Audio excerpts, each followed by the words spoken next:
word. P1 cleaner than your church shoes. Belly point two just to hurt you. All red lamp just to tease you.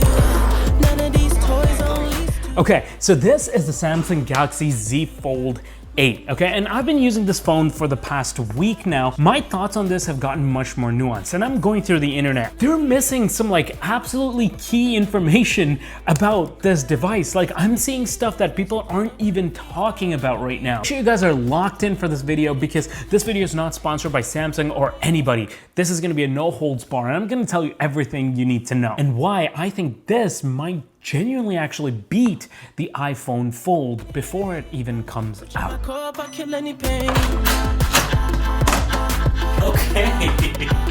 This is pretty cool.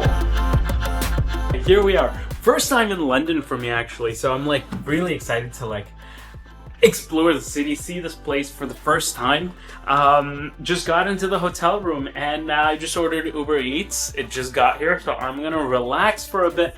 But we're here for Samsung Unpacked. So I was ordering Uber Eats, and interestingly, I've never seen this not now option for tips ever, like in Canada or America. That's crazy. And can we talk about how expensive food was? All I did was get a burger, a tiramisu, and a pop. And bro, euros are like so deceiving because 23 bucks is converted. It's like 48 bucks CAD. I'm like, yo, what the heck, bro? So I guess I gotta be a little more careful here. And now that we're here in London, welcome to my Fold 8 review.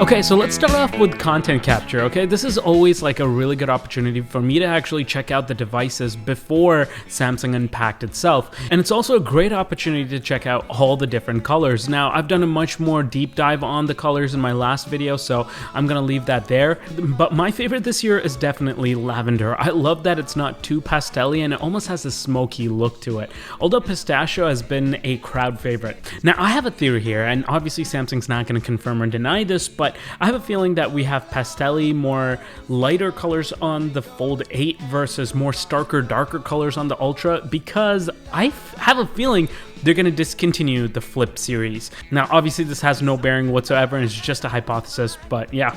Now, what I usually like doing at these content captures is kind of getting a feel for what people are really liking this year.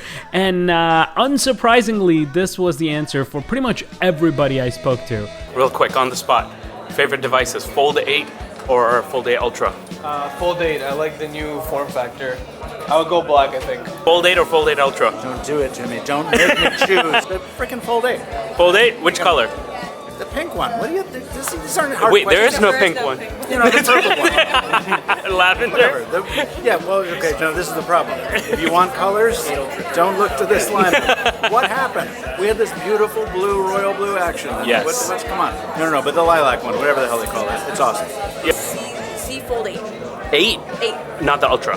No. Okay, favorite color? Purple. Okay. That's it. I already know. That's there you go, locked in. I'll say the Fold 8. I like the stubbier form factor for 16:9 stuff. Favorite color? I like the pistachio. Fold 8 is my favorite because it just feels so good in my hand. I love that palm size design. Definitely the lavender is my favorite color.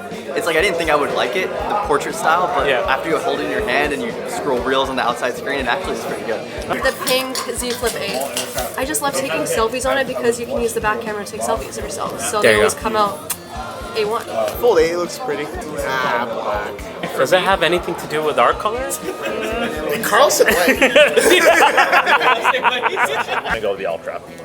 Just because it's got 3 cameras, technically like a bigger screen. I wish we had maybe like the Ultra in like the form factor. Does that make sense? Ultra like size, form factor of like the So Fold basically 8. the Pixel Fold. Bro, is this a Samsung video or what? You know, it's actually really crazy to think how far we've come here with these foldable devices, because like honestly you can't really appreciate the Fold 8 until you've seen where it started. And I remember Samsung taking us to one of their flagship stores where I got to check out the first generation Fold and Flip, and my goodness, I remember these coming out, but it just feels like it was just yesterday. And the amount of improvements and how far we've come is absolutely incredible. It's crazy how much Samsung has built within the last 8 years. But look, with a new shape comes new territory.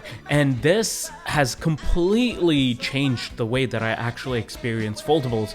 The passport size 201 grams, you genuinely forget that it's even in your pockets. It fits in jeans, jackets, bags, purses, even my back pocket on my jeans. It's so comfortable. I am genuinely in love with the idea that we have something that's even smaller than the S26, but can unfold to like a pretty big tablet. Having the same candy bar shaped size as an S26 Ultra that unfolds into a tablet is not as special as having something that's smaller and sleeker that opens up into a tablet. The machined grooves make one-handed opening even easy, although I don't recommend opening the phone the way I open it.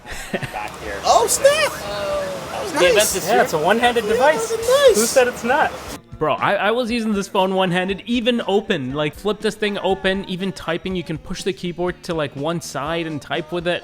It's very doable if you put your mind to it. Don't let anybody tell you otherwise. Look, I'm gonna say right now, watching content on this thing is incredible, right? If that's what you're doing a lot of the times with your devices, you're gonna absolutely love this phone. Like, you know how many times I'm going on a commute or anything like that, and I see people all over the train and all over the commutes with their phones basically like this, and they're watching TV shows or they're watching YouTube or something. Honestly, for those people, this is going to be an absolute game changer, right? This like will elevate your quality of consumption by tenfold, all without you having to carry an extra device, right? No tablet required, this is just your phone. And not to mention, if you flip it vertically, it becomes almost like a book, or for reading, or for web pages, right? So you have a lot of different flexibility with this, and I think Samsung really just nailed this form factor out of the water.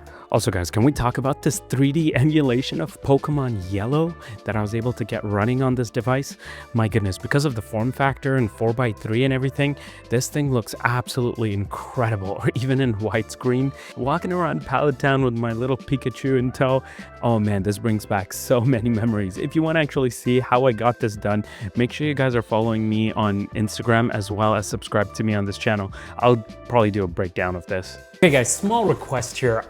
You don't have to do this, but this video is not sponsored or anything, but I thought I'd take a minute to kind of just mention my wallpaper pack that I'm dropping. This is a wallpaper pack of photos all shot on the Fold 8, believe it or not. And the photos came out looking absolutely insane. We're gonna talk more about photos in a second, but man, like every photo in this wallpaper pack was shot on Fold 8. And they make for absolutely fantastic wallpapers. And if you're buying this phone, these will look incredible on your phone. But even if you're using a candy bar shaped phone like S26 Ultra or the iPhone even, these still work fantastic. So yeah.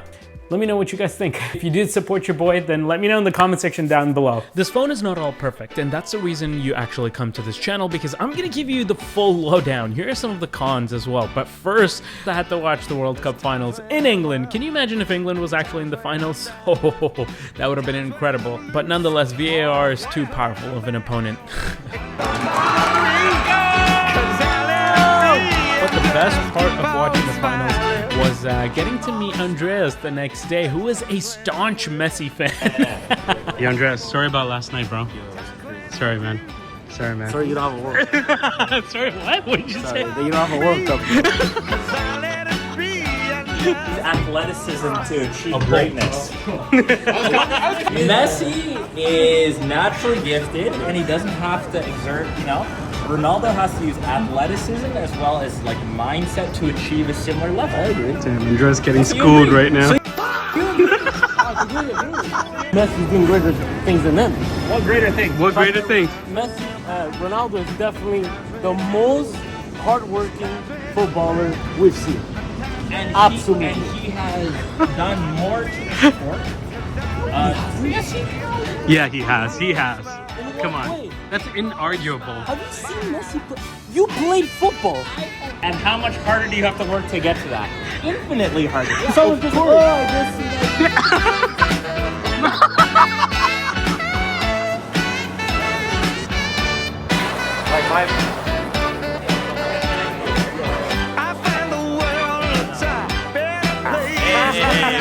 Okay, as promised, the cons are still coming, but I want to talk about the camera here because this is probably the most controversial thing coming out of this launch. You saw the head grasp, you know? He was just like, where's the Thank you, Carl. Carl's buying our devices this year. all in the house. Appreciate it. The spec sheet shows that basically now the 200 megapixel lens is gone. Now it's two 50 megapixel cameras, the wide and ultra wide, and there's no telephoto at all. Now forums instantly called this a downgrade, but I gotta tell you, I shot with this across London and I've been using this for a week now, and let me show you what downgraded looks like. Guys, I'm not even kidding you. Me, along with everybody else there, were blown away with the photos we were able to take with this camera. And it's not even that this is their flagship ultra model. This is supposed to be their more basic camera lineup, but man, the photos coming out of this thing are incredible. Look at the details in the shadows and highlights, the sharpness from corner to corner. Like, this looks like it could have been shot on a professional camera. And this is not even an expert RAW. You go over to the ultra wide and the same thing. The photos look stunning. So for example, I'm here right now and I'm trying to take a photo of this Canada Gate thing, and like if I had telephoto, sure, I could like zoom in, but I could do that with this regardless. But having that ultra wide camera, now I'm able to get a shot of the entire gate all in one frame, which would be very difficult. Now the Fold 8 does support expert RAW, so the first thing we did was we actually downloaded it, and honestly, while I was shooting, I didn't think it would have made that big of a difference, but now when I was looking at the photos in post, it makes a pretty big difference. Like, you can just tell, like for example, between these two photos, how much more detail we're capturing in the highlights and shadows. So if you did want to color grade these photos or blow them up even more, I think you definitely want to use Expert RAW. And I kind of wish I shot most of my photos in Expert RAW now, looking back, because they just look incredible. But the problem is, shooting in Expert RAW, it couldn't be tougher. Samsung has actually made this process quite cumbersome because the moment you switch into Expert RAW, it kind of changes the app completely. It's not the usual camera app that you're shooting on. So because of that, you can't even bring this down into the quick settings menu because it gets grayed out. And the other problem is, even if you were to switch to 50 megapixels on Expert RAW, anytime you exit the app and go back into it, it just defaults to 24. So you have to switch to Pro RAW and remember to change to 50 megapixels every single time,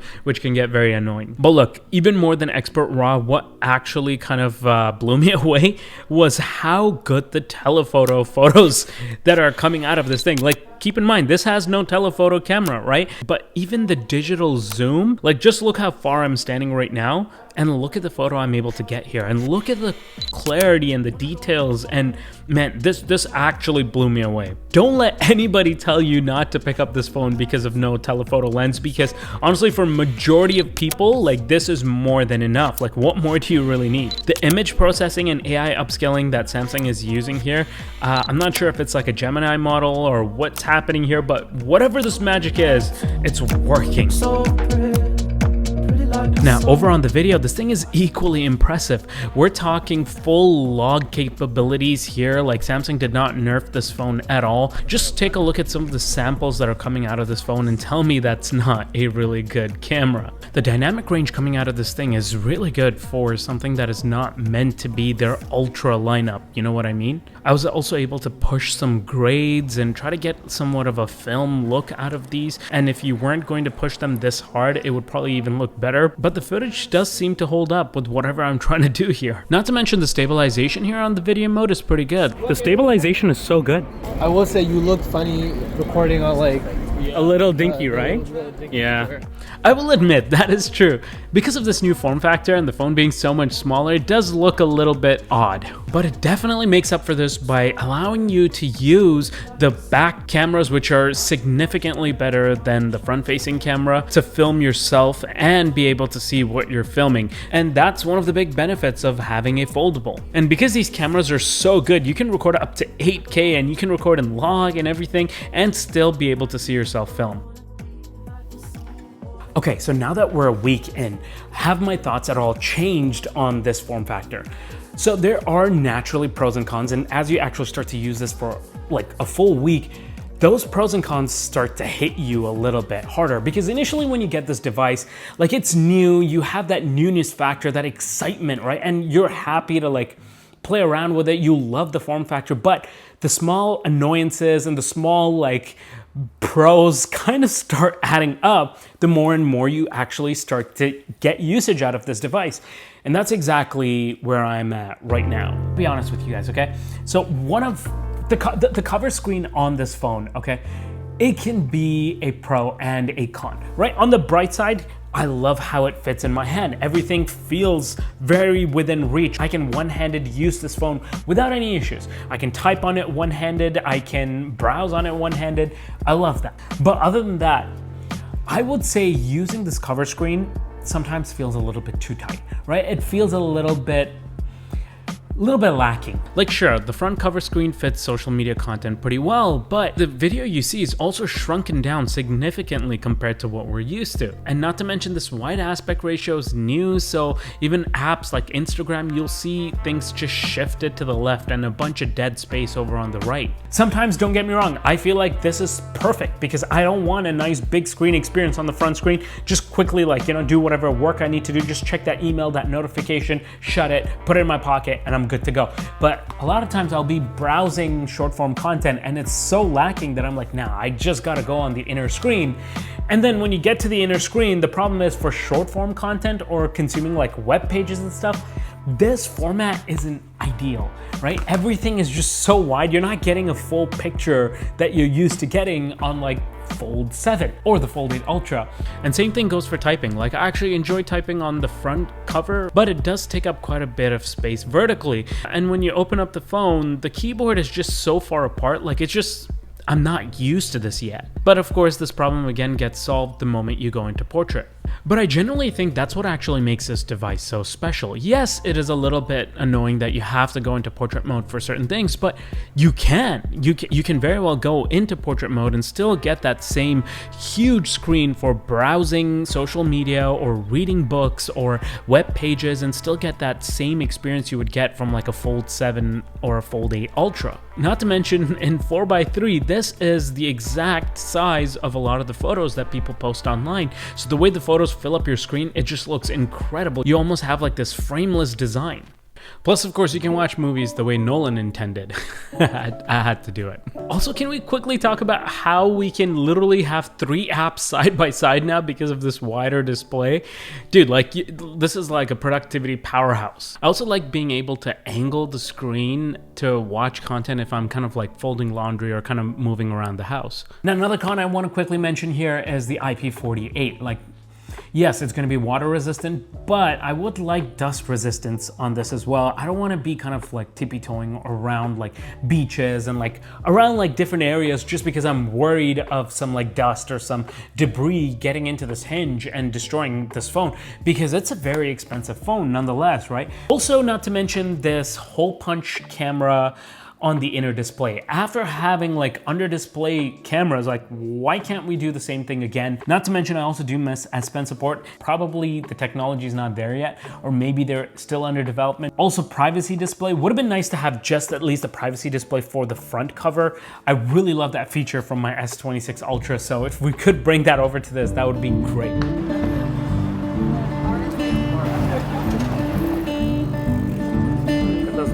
When we were younger, we thought everyone was on our side. Then we grew a little and romanticized the time I saw flowers in your hair. here's the thing that I'm starting to realize. This phone might be one of the most important phones for Samsung, period, because the iPhone Fold is about to come out very soon, but rumors are saying that the iPhone Fold is going to be significantly more expensive than this. And the thing is, a lot of people are going to see the shape and they're going to want the shape. Even when they see the iPhone come out and do all of its marketing, they're going to want this shape, right? And Samsung, on the other hand, has the same exact shape of a phone that is significantly cheaper. Not to mention, these things have tons of like buying bonuses where you can do trade-ins and trade in your phone and save like another $800 and another like $100 promo here or $50 promo there. Here's a free case. Here's a free, like Samsung does a lot of that, right? When you purchase their devices. And because of that, I genuinely think Samsung is going to take a lot of market share from Apple this year with the Fold 8. I think the Fold 8, in my opinion, is gonna turn out to be one of the most important devices in the launch pad of Samsung, and I'm here for it. I think the fact that they brought this in at $1899, which, don't get me wrong, is very expensive, but all tech is expensive now. I think Samsung's killed it here, and I think it's gonna be interesting to see how the iPhone Fold performs with this. Let's see. Me and my eyes, me and my It